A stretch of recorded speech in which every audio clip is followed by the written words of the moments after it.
नमस्कार, आप देख रहे हैं पहाड़ टीवी। आपके साथ मैं हूं बबीता। रुक करते हैं खबरों का, लेकिन उससे पहले एक नजर आज की हेडलाइंस पर। मुख्यमंत्री पुष्कर सिंह धामी ने सर्किट हाउस काट गोदाम में की आपदा कार्यों की समीक्षा बैठक। दूध लेने गई मासूम के साथ दुकानदार ने की दरिंदगी। 8 साल की बच्ची से दुष्कर्म का मामला आया सामने। बाढ़ प्रभावित क्षेत्र का बीजेपी प्रदेश अध्यक्ष मदन कौशिक ने किया दौरा। अंग्रेजी शराब के ठेके में हुई चोरी, चोरों ने 1,25,000 की नकदी और महंगी शराब पर किया हाथ साफ। जनपद नैनीताल में प्रदेश के मुख्यमंत्री पुष्कर सिंह धामी ने आपदा क्षेत्रों का दौरा करने के बाद अधिकारियों की बैठक लेते हुए कहा कि आपदा कार्यों को संवेदनशील होकर पूरी गंभीरता से लेते हुए पूरे मनोयोग से अधिकारी कार्य करें ताकि उन्हें और सरकार को जनता याद रखे। मुख्यमंत्री पुष्कर सिंह धामी ने आपदा कार्यों को शीघ्र दुरुस्त करने के लिए जनपद नैनीताल और उधम सिंह नगर को आपदा मद से 50 करोड़ की धनराशि देने की घोषणा की। जो आकलन है वो लगातार जारी है, क्योंकि फौरी तौर पर जो आकलन हुआ था वो आया है, लेकिन हमने कहा है कि डीप स्टडी करिए और डीप स्टडी अभी हो रही है। 1-2 दिन में सारा जो है उसका निकल। सुबह के मुख्यमंत्री पुष्कर सिंह धामी अल्मोड़ा पहुंचे, जहां मुख्यमंत्री पुष्कर सिंह धामी ने अल्मोड़ा पुलिस लाइन में जनपदीय अधिकारियों के साथ समीक्षा बैठक ली, जिसमें उन्होंने अधिकारियों को निर्देश दिए। उन्होंने कहा कि अभी राजनीति पार्टी से उठकर काम करना चाहिए। आपदा की इस घड़ी में सभी को आगे आकर कार्य करना चाहिए। उन्होंने कहा कि वो हर जनपद में अधिकारियों के साथ समीक्षा बैठक कर रहे हैं। सब व्यवस्थाएं ठीक प्रकार से चलें, सब व्यवस्थाएं ठीक दुरुस्त हों और हमारे अधिकारीगण, अपने कर्मचारीगण आपदा के समय में ठीक से सब जगह की जो व्यवस्थाएं हैं वो करें और जो जनता को राहत देने का काम करें। इसको लेकर मैं स्वयं सभी जगह समीक्षा कर रहा हूं। मेरे साथ माननीय सांसद जी हैं, माननीय विधायक जी हैं, मंत्रीगण हैं, सभी लोग अपने अपने क्षेत्रों में काम कर रहे हैं। हमारा ऐसे समय पर सभी से कहना है कि सभी लोग आगे आएँ। इस समय में राजनीति की बातें न करें, राजनीति की बातें बाद में हो जाएगी। अभी इस समय सबको आपदा से उबारने का काम करना है। कल देर शाम रामनगर के ढिकुली रिजॉर्ट में पहुंचे पूर्व मुख्यमंत्री हरीश रावत ने हरक सिंह रावत के माफी वाले बयान पर कहा कि मुझे मालूम नहीं कि उन्होंने माफी मांगी है। उन्होंने कहा कि मुझे नहीं लगता किसी ने मेरा अपमान किया है। यह मामला मेरे व्यक्तिगत नहीं है। मैं नहीं जानता यदि, क्योंकि मैं नहीं समझता कि मुझसे मेरा किसी ने कोई अपराध किया है। मेरा कोई मामला व्यक्तिगत नहीं है और मैं सबसे स्नेह करता हूँ। और फिर यही लोग तो हैं जो कल हमारे राज्य के कर्ता धर्ता होंगे, किसी पार्टी में भी हो, तो मैं किसी से द्वेष पालना उचित नहीं समझता। हाँ, एक बात मैं ज़रूर जानता हूँ कि हमारे उत्तराखंड को उत्तर पूर्व या जिस स्थिति में पहले हमारा गोवा था उस स्थिति में आने से बचना है। उसके लिए आवश्यक है हम दल बदल को पूरी तरीके से नो करें और विशेष तौर पर आप चुने किसी पार्टी से जा रहे हैं और आप दूसरी तरफ चले जा रहे हैं सरकार गिराने के लिए, तो ये बड़ा अपराध है। विकासखंड मुंसियारी के अंतर्गत डांडाधार बैंड से पापड़ी गांव को जोड़ने वाली PMGSY की मोटर मार्ग की स्थिति खस्ताहाल है। बीते 2 दिन हुई लगातार भारी बारिश के चलते पूरी सड़क कीचड़ से लदालद है। आए दिन ग्रामीण जान हथेली में रखकर आवागमन करने को मजबूर है। वहीं क्षेत्र पंचायत प्रतिनिधि प्रकाश कुमार से मिली जानकारी के मुताबिक उन्होंने बताया कि यह सड़क PMGSY विभाग के अंतर्गत है। बीते दिन हुई भारी बारिश से पूरी सड़क कीचड़ से लदालद है। वर्तमान में पापड़ी सड़क पर डामरीकरण का कार्य प्रगति पर है। वहीं विभागीय कर्मचारियों को सड़क खोलने की बात भी कहने पर उनके द्वारा सड़क नहीं खोली जा रही है, जिससे ग्रामीणों को आवाजाही करने में काफी दिक्कतों का सामना करना पड़ रहा है। चमोली जिला पंचायत में जिला पंचायत उपाध्यक्ष लक्ष्मण रावत ने जिला पंचायत अध्यक्ष रजनी भंडारी के खिलाफ मोर्चा खोलते हुए उन पर गंभीर आरोप लगाए हैं। जिला पंचायत उपाध्यक्ष लक्ष्मण रावत ने जिलाधिकारी चमोली के माध्यम से गढ़वाल आयुक्त को पत्र भेजते हुए जिला पंचायत अध्यक्ष रजनी भंडारी पर वित्तीय अनियमितताओं के गंभीर आरोप लगाए हैं। उन्होंने बयान जारी करते हुए कहा कि अध्यक्ष रजनी भंडारी द्वारा विवेकाधीन कोष का अधिकांश उपयोग उनके पति की विधानसभा क्षेत्र में किया जा रहा है। वहीं उन्होंने आरोप लगाते हुए कहा कि जिला पंचायत अध्यक्ष द्वारा उनके जिला पंचायत वार्ड सलना में पुराने गेटों पर टाइल लगाकर उन्हें नया दिखाते हुए भुगतान किया गया है। साथ ही उन्होंने जिला पंचायत में अध्यक्ष रजनी भंडारी के पति पूर्व कैबिनेट मंत्री राजेंद्र भंडारी के अधिक हस्तक्षेप का भी आरोप लगाया है और वित्तीय अनियमितता की जांच की मांग भी की है। ये जो मामला है ये जिला पंचायत संबंधी मामला है। जिला पंचायत पंचायतों की सबसे बड़ी बॉडी होती है और जहाँ से कई विकास के कार्य होते हैं। लेकिन हमारा दुर्भाग्य है कि अभी 2 साल बने हुए हमको हो गए। 2 साल से जो काम चल रहे थे उनके कई लोगों की पेमेंट नहीं हुई, लगभग 75% लोगों की पेमेंट नहीं हुई। और उससे पूर्व में भी जिन लोगों ने काम किया था 2 साल से पहले भी कई ठेकेदार आपने देखे होंगे, वो धरने पे बैठे थे। उन्होंने जिला पंचायत में तालाबंदी किया था। मैंने माननीय अध्यक्ष जी को कहा, मैंने वहाँ पे कि ईएमए जो उनको कहा, उनके इंजीनियरों को कहा कि भैया इस प्रकार से आप क्यों कर रहे हो। तो प्रत्येक इंजीनियर कहता मेरे यहाँ फाइल नहीं रुकती है, ईएमए कहता मैं 1 दिन से ज़्यादा नहीं रुकता हूँ, निर्माण में कहते हैं वो कहते हैं हमारे पास भी फाइल 2-3 दिन से ज़्यादा नहीं रुकती है। आखिर ये फाइल रुकती कहाँ है और अध्यक्ष का क्या दायित्व है। अध्यक्ष, आप जानते हैं कि अध्यक्ष जिला पंचायत का सर्वे सर्वा होता है, सारे अध्यक्ष के कहने पे जिला पंचायत चलती है और सारा जिला अध्यक्ष के कहने पे चलता है। तो इसके मतलब कहीं ना कहीं अध्यक्ष भ्रष्टाचारी हैं, वो अपने पति के इशारों पे काम कर रहे हैं। उनके पति का पूरा जिला पंचायत पे हस्तक्षेप है, आप वहाँ पे जाके देख सकते हैं। वो 24 घंटे वहाँ बैठ के उनके जो उनका विश्राम गृह है उसमें बैठ के जिला पंचायत के अधिकारियों पे दबाव बनाते हैं। और कहीं ना कहीं जिला पंचायत में बहुत बड़ा आपने देखा होगा कोरोना महामारी में सैनिटाइज, मास्क ये आना पाने दामों पे वो खरीदा गया है, जबकि उनके बाजार भाव क्या थे उस पर खरीदा गया। और वो पर्टिकुलर अपने पति के चुनावी क्षेत्र में उसको बांटा गया है, किसी सदस्य को संज्ञान में नहीं लाया गया है। और जिला पंचायत में उन्होंने एक निधि बना रखी है, विवेकाधीन अध्यक्ष का विवेकाधीन बना रखी है, और वो भी पर्टिकुलर वो भी अपने पति के विधानसभा क्षेत्र में दिया जा रहा है। उन्होंने जब मैं नियोजन समिति का पदेन सदस्य हूँ, जिला पंचायत उपाध्यक्ष होने के नाते जिला पंचायत उपाध्यक्ष उस समिति का पदेन सदस्य होता है। मैं उस समिति में जाता हूँ, बैठक में जाता हूँ, उनके पति पीछे से मुझे धमकाते हैं, फ़ोन करते हैं कि भैया तुम उस समिति में हो नहीं, तुम वहाँ क्या कर रहे हो, तुम्हें पद से निकाल देंगे, फिर देख लेना। मैंने कहा भैया ठीक है, आप मेरे को पद से निकाल दो। मैंने कहा मैं जब तक जिला पंचायत का उपाध्यक्ष हूँ मैं ये सारी चीज़ें नहीं सह सकता हूँ। उपाध्यक्ष की गरिमा होती है, अगर हम इस बात को दबाएंगे तो इसके मतलब हम उपाध्यक्ष लायक नहीं हैं, हम इस चीज़ को नहीं दबा सकते हैं। और अगर सरकार ने इसमें कोई कार्रवाई नहीं करी तो हम बहुत बड़ा इसमें आंदोलन छेड़ेंगे और मैं अपने पद का भी त्याग दे दूँगा। और अगर इस प्रकार से करेंगे, वहाँ पे पूरे राजेंद्र मल्लार जी पूरा हस्तक्षेप करते हैं, सारा सिस्टम उनके अनुसार चल रहा है, आप समझ सकते हैं। भाजपा के प्रदेश अध्यक्ष मदन कौशिक ने रामनगर पहुंचकर बाढ़ प्रभावित क्षेत्र चुकुम का दौरा किया। इस दौरान उन्होंने कहा कि जल्द ही इस क्षेत्र को यहां से विस्थापन करेंगे। भाजपा के प्रदेश अध्यक्ष मदन कौशिक अपने कार्यकर्ताओं के साथ राफ्ट के जरिए चुकुम गांव पहुंचे और बाढ़ प्रभावित लोगों से मुलाकात की और हर संभव मदद का आश्वासन दिया। इस दौरान आपदा प्रभावित चुकुम गाँव के ग्रामीणों ने उन्हें बताया कि वह हर साल बरसात में इस क्षेत्र में 3 से 4 माह काले पानी की सजा काटते हैं, क्योंकि नदी पार करने पर ही वह लोग स्कूल या नौकरी या बाजारों में सामग्री के लिए आते हैं और बरसात में नदी के उफान पर होने से वह गांव में कैद होने पर मजबूर हो जाते हैं। इस दौरान प्रदेश अध्यक्ष मदन कौशिक ने कहा कि चुकुम गांव और अन्य बाढ़ से प्रभावित क्षेत्रों के लिए 1 माह का राशन उनके द्वारा मुहैया करवाया जा रहा है।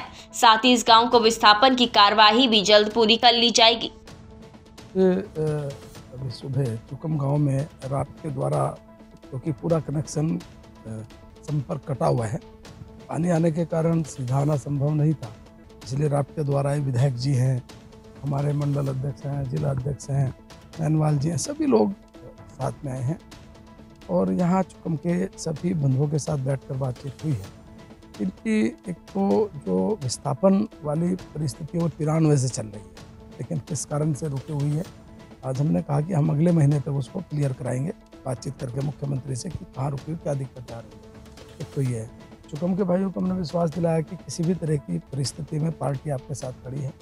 आज भारतीय जनता पार्टी के सारा संगठन यहाँ है, तो इन परिस्थितियों में जहाँ देश के प्रधानमंत्री मोदी जी ने उत्तराखंड राज्य में जब आपदा की संभावना थी उस समय पूरी उपलब्ध कराए, हमें हेलीकॉप्टर हैं, NDRF की पूरी टीम है, जिसके कारण हज़ारों लोगों का जीवन बचा है। तो हम पूरे साथ खड़े हैं चुकुम के भाइयों के।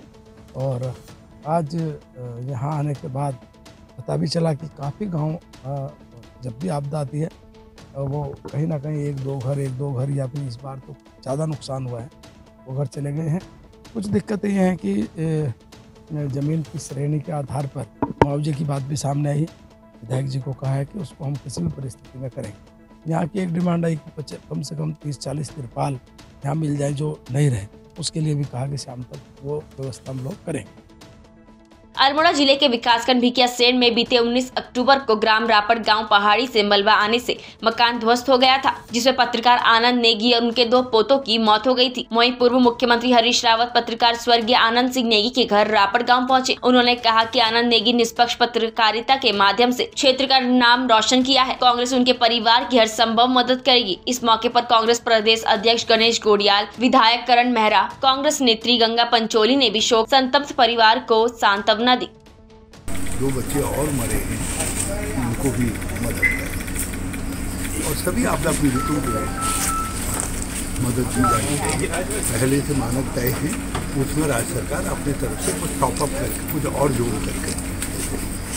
और बड़ी दुख की बात है कि रात्रि को जब वो अपने आवास पर सोए थे तो बड़ा सैलाब उनके आवास पर आया और जिसके नीचे वो दबकर उनका देहांत हुआ। उनके साथ उनके परिवार के 2 और छोटे बच्चे भी उनका देहांत हुआ। सरकार, मैं उम्मीद करता हूं कि हमारे ऐसे श्रमजीवी पत्रकार भाइयों के लिए कि जो बहुत कम मेहनताने में बहुत निष्पक्ष भाव से जनता की आवाज़ को सामने रखते हैं, ऐसे पत्रकार भाइयों के लिए सरकार को विशेष रूप से मदद की राशि जारी करनी चाहिए। और हमने भी कांग्रेस पार्टी की ओर से जो कुछ बन पड़ा उनके परिवार के लिए मदद करने की कोशिश की। गोडियाल जी और रानीखेत के विधायक करण मेहरा जी और रानीखेत के प्रमुख, भिकियासैंण के प्रमुख, पूर्व प्रमुख, हम लोग सब वहाँ आज सांत्वना देने गए थे। और आनंद नेगी जी हम सब लोगों के सबसे परिचित थे और उनकी असामयिक मृत्यु पर हम सब लोग वहाँ सांत्वना देने गए थे। रावत जी उनके परिवार से बहुत भली भांति परिचित हैं, तो उन्होंने उनके पूरे परिवार को वहाँ पर सांत्वना दी और किसी भी सहयोग के लिए उनसे कहा कि भविष्य में जो भी सहयोग मुझसे होगा वो मैं करूँगा। और उनका जो मकान है वो भी बहुत क्षतिग्रस्त हो गया है, रहने लायक नहीं है, तो उसके लिए भी उन्होंने कहा कि हम सरकार से बात करेंगे और हर संभव जो भी मदद होगी वो करेंगे। सरोवर नगरी नैनीताल और उसके आसपास हुए आपदाग्रस्त क्षेत्रों का दौरा करने के लिए नेता प्रतिपक्ष प्रीतम सिंह और कांग्रेस के कार्यकारी अध्यक्ष रणजीत सिंह रावत ने भी आपदा पीड़ित परिवारों से मुलाकात की। इस दौरान उन्होंने कहा कि आपदा से व्यापक रूप से जनधन की क्षति हुई है, जो कि बहुत दुखद है। वहीं उन्होंने राज्य सरकार पर निशाना साधा और कहा कि सरकार के पास आपदा के दौरान हुई जनहानि के सही आंकड़े भी उपलब्ध नहीं है। विद्युत विभाग ने 3 दिन विद्युत कटौती को लेकर सूचना जारी की है, जिसमें विद्युत विभाग द्वारा पंतनगर में 24 अक्टूबर, रुद्रपुर में 25 अक्टूबर और किच्छा में 26 अक्टूबर को सुबह 9 बजे से शाम 5 बजे तक विद्युत आपूर्ति बंद रहने की सूचना दी है। विद्युत विभाग द्वारा दीपावली पर्व में निर्बाध विद्युत आपूर्ति के अनुरक्षण के कार्य को लेकर यह निर्णय लिया गया है। 24 घंटे की जद्दोजहद के बाद पुलिस क्षेत्र अधिकारी लक्ष्मण झूला श्याम दत्त नौटियाल द्वारा गीता भवन के कर्मचारियों का मामला सुलझा दिया गया है। सभी कर्मचारियों को सकुशल पानी की टंकी से नीचे उतार लिया गया है। बता दें कि पुलिस क्षेत्र अधिकारी श्याम दत्त नौटियाल, लेबर कमिश्नर यमकेश्वर अरविंद सैनी और तहसीलदार यमकेश्वर मंजीत सिंह ने नगर पंचायत अध्यक्ष माधव अग्रवाल, जनप्रतिनिधि संजय अग्रवाल, कांग्रेस नगर अध्यक्ष आदेश तोमर सहित तमाम प्रतिनिधियों के समक्ष एक वार्ता की, जिसमें गीता भवन ट्रस्ट के ट्रस्टी ने लिखित में दिया है कि जितने भी कर्मचारी गीता भवन में कार्य करते हैं उन सभी को 2 महीने का राशन गीता भवन ट्रस्ट द्वारा दिया जाएगा और 11 नवंबर को क्षेत्र के वरिष्ठ अधिकारियों और जनप्रतिनिधियों की मौजूदगी में गीता आश्रम के ट्रस्टी और बर्खास्त किए हुए कर्मचारियों के साथ दोनों पक्षों की बैठक की जाएगी और सुलह समझौता कराने के बाद बीच का रास्ता निकालने की कोशिश की जाएगी। नैनीताल उधम सिंह नगर लोकसभा सीट से सांसद और केंद्रीय राज्य मंत्री अजय भट्ट ने शनिवार को रुद्रपुर में अधिकारियों के साथ बैठक की। इस दौरान उन्होंने आपदा से हुए नुकसान और राहत बचाव को लेकर अधिकारियों के साथ समीक्षा बैठक की। बैठक में अजय भट्ट ने अधिकारियों को कहा कि आपदा पीड़ितों को तत्काल राहत के लिए दी जाने वाली राशि पर्याप्त नहीं है। राज्य सरकार इसे जल्द ही किसी अन्य मद से बढ़ाएगी। यहाँ पर काफी जल भराव हुआ है, 10-10 फीट तक मकानों में जल घुस गया है, जिसकी वजह से काफ़ी तबाही हुई है। लोगों को घर छोड़ने पड़े, बिजली खराब हो गई, पानी के कनेक्शन खराब हो गए, जो अंदर रखे सामान थे या फिर अन्य चीज़ें बिस्तरा कपड़े सब चले गए। तो दिक्कत है उसमें हमने विद्युत राशि की है, उससे लोगों को नाराजगी रहती है, अपना कम करना क्यों आई, ये विद्युत राशि ऐसी निर्धारित है, बाद में इसमें कभी संशोधन होगा वो अलग नहीं है। ये तत्काल प्रभाव से, जैसे आटा बेला हो गया, चावल केले होंगे, या फिर आपका गैस लाने को पैसा नहीं है, इस टाइप से बिस्तरा खराब होगा, उसके हिसाब से भी आती है। लेकिन हम सबको ये विश्वास दिलाते हैं, मेरी माननीय मुख्यमंत्री जी ने बात की, ये अहेतुक राशि को हम यथाशीघ्र बढ़ा रहे हैं। वो चाहे किसी भी संसाधन से बढ़ाए या कैसे भी दें, या माननीय मुख्यमंत्री जी के बीबी का कोर्स से दें अथवा कोई अन्य कोर्स से दें, लेकिन हम इसको अपने संसाधनों से ही बढ़ाकर लोगों को राहत दे रहे हैं। परिवर्तित सरकार सस्ता गल्ला विक्रेता प्रदेश भर अपनी मांगों को लेकर विरोध कर रहे हैं। गल्ला विक्रेता हड़ताल पर रहने से राशन वितरण व्यवस्था चलाई गई है। वहीं पूर्व मुख्यमंत्री हरीश रावत के सल्ट दौरे के दौरान परिवर्तित सरकारी सस्ता गल्ला विक्रेता का शिष्टमंडल ने पूर्व मुख्यमंत्री हरीश रावत को 7 सूत्र मांगों को लेकर ज्ञापन दिया। वहीं पूर्व मुख्यमंत्री हरीश रावत ने तंज कसते हुए कहा कि गल्ले की पूरे राज्य में किल्लत है। गल्ला फिर आपदा दिक्कत, अब फिर मनरेगा की दिक्कत आने वाली है। अब तीनों समस्याओं से गाँव और घर के लोग परेशान हो जाएंगे। गल्ले की सारे राज्य में किल्लत हो गई, आपदा, एक तो आपदा और उस पर गल्ला विक्रेताओं की दिक्कत, अब मनरेगा की दिक्कत आने वाली है। ये तीनों से गांव घर के लोग परेशान हो जाएंगे। विकासखंड मुंसियारी में जिला शिक्षा एवं प्रशिक्षण संस्थान डीडी हाट द्वारा साइंस फॉर अलायंस के तहत अनुभव आधारित खेल खेल में विज्ञान कार्यशाला का आयोजन विधिवत प्रारंभ हो गया है। विद्या भारती अखिल भारतीय शिक्षण संस्थान द्वारा संचालित श्रीमती हीरा देवी भट्ट विवेकानंद विद्यालय मंदिर इंटर कॉलेज मुंसियारी के सभागार में चल रही है। कार्यशाला में 6 विद्यालयों के लगभग 70 विद्यार्थी प्रतिभाग कर रहे हैं। 25 अक्टूबर तक ये कार्यशाला संचालित होनी है। कुशल प्रशिक्षकों द्वारा प्रशिक्षण दिया जा रहा है। सीमांत के विद्यार्थियों के लिए यह सीखने का सुनहरा अवसर है। उधम सिंह नगर में पुलिस और प्रशासन ने संयुक्त रूप से सितारगंज नगर के भुल्लर कॉलोनी में आतिशबाजी के गोदाम में छापा मारा। वहां भारी मात्रा में पटाखे बरामद हुए। प्रशासन ने गोदाम को सील कर दिया है। इस छापामारी कार्यवाही में अवैध रूप से पटाखों का भंडारण करने वालों में हड़कंप मच गया है। तहसीलदार सुरेंद्र चंद उदलाकोटी ने क्षेत्र की ही महिला की शिकायत पर शनिवार की देर शाम पटाखे के गोदाम में छापा मारा। इस दौरान पुलिस भी मौजूद रही। छापे के दौरान घनी आबादी के बीच गोदाम में भारी मात्रा में पटाखे रखे पाए गए। गोदाम को सील कर दिया गया है। बाद में उसे मकान मालिक की सुपुर्दगी में दे दिया गया। तहसीलदार ने बताया कि पटाखे अवैध हैं या नहीं, इसकी जांच की जाएगी। बताया जाता है कि हाथीखाना वार्ड 9 की महिला ने उप जिलाधिकारी से आबादी के बीच में गोदाम में पटाखे रखे होने की शिकायत की थी। Mussoorie traders and welfare association द्वारा करवा चौथ के पर्व को मनाने के लिए कार्यक्रम आयोजित किया गया, जिसमें भारी संख्या में महिलाओं ने प्रतिभाग किया। इस मौके पर महिलाओं ने दूसरे के मेहंदी लगाकर करवा चौथ की खुशियां मनाई। वहीं जमकर नृत्य भी किया। कोरोना काल के बाद ये पहला मौका है जब किसी पर्व को मनाने के लिए इतनी भारी संख्या में महिलाएं एकत्रित हुई है। सबको करवा चौथ की हार्दिक शुभकामनाएं देती हूँ। साथ में जो व्यापार मंडल द्वारा ये सराहनीय कदम उठाया गया है, मैं उसकी बहुत प्रशंसा करती हूँ। जो उन्होंने महिलाओं, जो कोरोना काल के बाद 2 साल बाद एक प्रोग्राम आयोजित किया जिसमें हर समुदाय की लेडीज़ें एक साथ आई हैं और अपने हाथों में फ्री ऑफ कॉस्ट मेहंदी लगवाई है। साथ साथ इन्होंने एक फ्री टोकन भी रखा गया है महिलाओं के लिए, महिलाओं को प्रोत्साहित करने के लिए, और ये बहुत एक अच्छा सराहनीय कार्य है। जैसे कि कल करवा चौथ है तो आज लेडीज़ें अपने करवा लेंगी, कल अपना व्रत रखेंगी, उसमें सज धज के अपने पति की लंबी दीर्घायु के लिए व्रत रखेंगी। शाम को चांद को देख के व्रत खोलेंगी।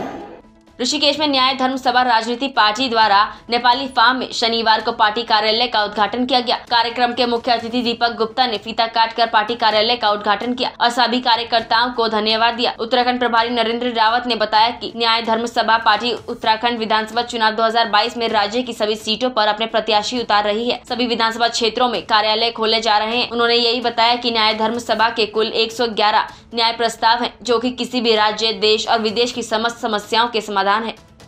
सबसे पहले हम आपको बता देते हैं कि न्याय धर्म सभा पिछले 30 सालों से समाज में न्याय स्थापना के लिए काम कर रही है। एक सामाजिक संगठन के रूप में पिछले 30 सालों से सभी राजनीतिक दलों को और सभी पार्टियों को, या बड़े बड़े जो भी आप जानते हैं कि समाज सेवी जो हैं, या फिर बड़े बड़े संगठन जो हैं, या फिर बड़े बड़े जो लोग हैं, सभी लोगों को सभी प्रस्ताव 111 जो प्रस्ताव हैं सभी लोगों को दिए हैं और दे करके इसको इम्प्लीमेंट करने के लिए बोला कि आप समाज में इनको इम्प्लीमेंट करें, राष्ट्र में इम्प्लीमेंट करें। जो भी न्याय धर्म सभा के 111 प्रस्ताव हैं सारे सैद्धांतिक रूप से बिल्कुल सत्य पे आधारित हैं पूरे सारे प्रस्ताव, और उनको इम्प्लीमेंट करने के लिए सभी पार्टियों को दिया है। लेकिन उन पार्टियों ने, किसी पार्टी ने इन प्रस्तावों को पूर्ण रूप से इम्प्लीमेंट नहीं किया, इसलिए न्याय धर्म सभा को 2020 में एक राजनीतिक पार्टी के रूप में उतरना पड़ा। अब राजनीतिक पार्टी बनाने का भी मकसद सिर्फ इतना ही है कि जनता को सिर्फ न्याय की जानकारी देना कि आप जनता के क्या क्या अधिकार हैं और इन जो जितनी भी समस्याएं हैं देश और राष्ट्र में, उन समस्याओं का समाधान क्या है, उन समाधानों को जनता तक पहुंचाने का हमारा सिर्फ एकमात्र कार्यक्रम है, ताकि जनता उन न्याय को जाने और न्याय को जानने के बाद समाज एवं राष्ट्र में न्याय को स्थापना के लिए आगे आएँ और न्याय को स्थापित करें, चाहे वो किसी पार्टी से करवा लें, चाहे वो खुद न्याय धर्म पार्टी से या NDS के पार्टी के साथ करवा लें।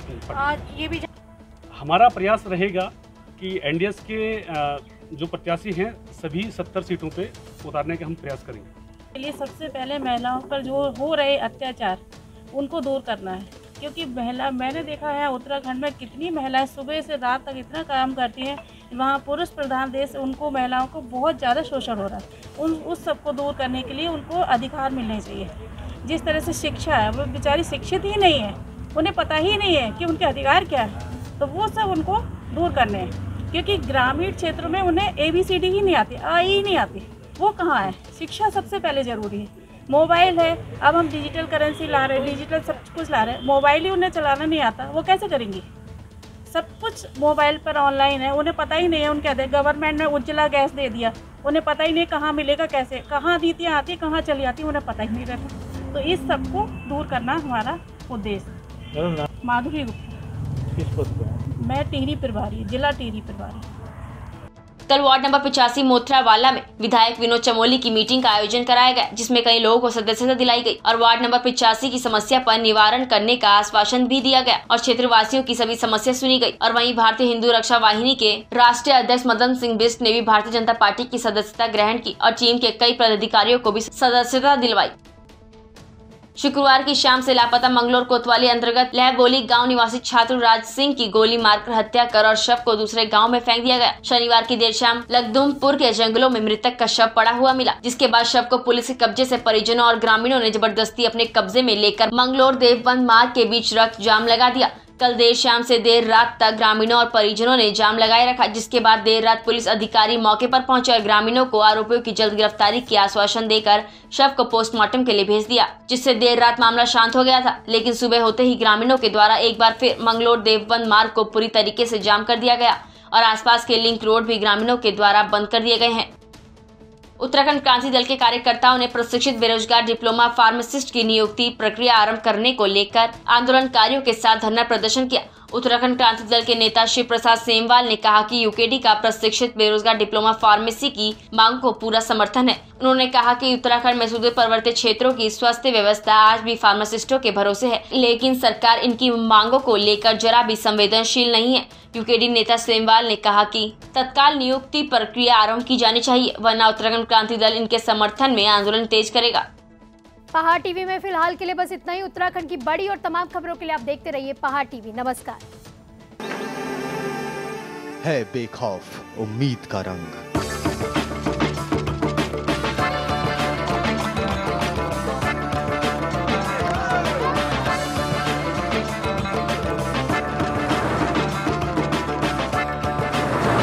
है आस्था भी।